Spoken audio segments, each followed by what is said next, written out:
welcome to News 6. Today's show features the 6th grade class of Delphos St. John's Elementary School. With the first segment about what's happening in our school, here's Jane Whitler. Monday is a very special day for the 6th graders in room 264. That's the day we hold reading clubhouses. The girls get together to read and discuss books like Little Women, 17th Summer, and Becky's Horse. Meanwhile, the boys absorb themselves in books like Edge of Manhood, Call of the Wild, and the 23rd Street Crusaders. We think reading clubhouses are fun, but best of all, everyone is reading and learning. On October 16th, the 6th graders experienced a confirmation awareness and preparation for the sacrament of confirmation.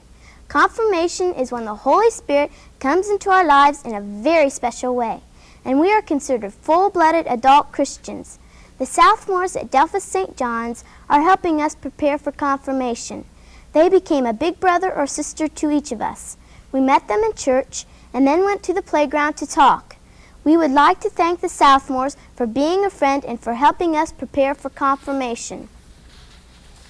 Everyone loves to have a good time, and if you would have come to our church festival in October, you have not had only a good time, you have helped raise money for our church and our school.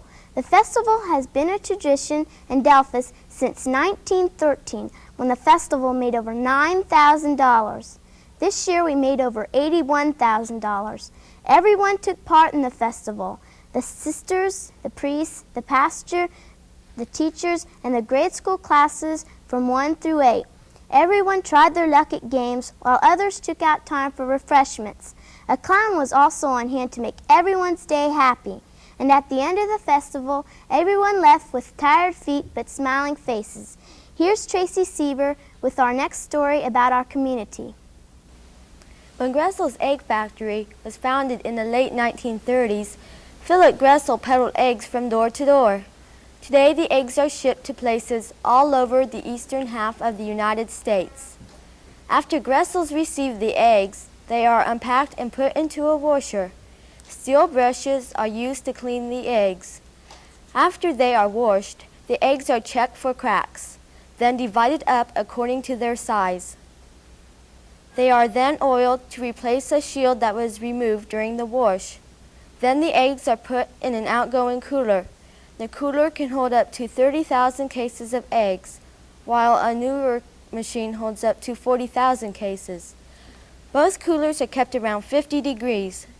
The warehouse holds about 3 million egg cartons, and about 12,000 cartons are sent out each day to places like Florida, Alabama, and New York.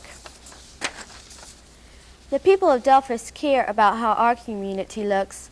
Because of this, the Chamber of Commerce is making a study to remodel our downtown area. One thing they plan to do is to fix up some of the older buildings so that they are more attractive. The Chamber of Commerce would also like to have new benches, trees, and new downtown lighting. The planning has already started and will be completed in a few months. Professional planners will tell the Chamber of Commerce what will be best for the community, but the actual work depends on what the people want. With another story about our community, here's David Corty. Many years ago, the Miami-Erie Canal that runs through Delphos was a lifeline for transportation and food supply for our great-grandparents. This canal was the most important national waterway built in the United States. But when it was replaced by other forms of transportation, the canal eventually became an eyesore. Pollution, garbage, and brush added to the problem. But soon the canal will gain a new appearance. The city of Delphos recently voted to dredge the canal to allow for better flow-through of the canal waters. The 4-foot water level will have fish and waterfowl, making the canal a center of interest once again. It is up to the people of Delphos to keep the canal free of garbage and pollution. Then, and only then, can we be proud of our part of the Miami-Erie Canal. Bob Ohm has always wanted to be a radio announcer, and today he is just that. Bob is the news director for WDOH in Delphos. But he is different from most other radio announcers in that Bob has been blind for almost all his life. News 6 reporter Ed Clayman talked to Bob about his job. When you first became a radio announcer? I've been associated or involved with amateur radio ever since I was 13, which is kind of a hobby that about 300,000 or 400,000 people have around the country. But as far as professional radio or broadcast radio, I've been involved in it since I was 17. How did you get started in radio? Well, the radio station came to Delphos in December of 1972, and that's the time it took the air. And at that point, I was a junior in high school, and I'd always wanted to get involved in radio one way or another, any way I could. And I, at that point, was considering going to a college or a technical school to try to get some experience in it. And I found that 3 or 4 months after it came on the air, I was able to get a job here and gained a lot of my experience working in it. Were you scared the first time you were on radio? Oh, certainly. Even though, as I say, I'd always wanted to do it, there's always the jitters that you get in the stomach and so forth. And even sometimes still today, when you've got a very important job to do, you may be a little bit ill at ease, but that's in a way a good thing because it makes you work just a little bit harder and makes you that much more conscious of what you're trying to do. How did your blindness affect your life and your job? I was thinking about that this morning, and the only time that I really guess I think about it is when I want to drive someplace, which is a little bit of a problem. It does not bother me at all in the job that I'm doing. I've been doing it for about 5 years, and it never even crosses my mind, basically. This is Ed Clayman for News 6. Now back to Tammy Harpster with our final story. Lefty Williams is one of the most famous residents of Delphos. In 1915 and 1916, he was a pitcher for the New York Yankees.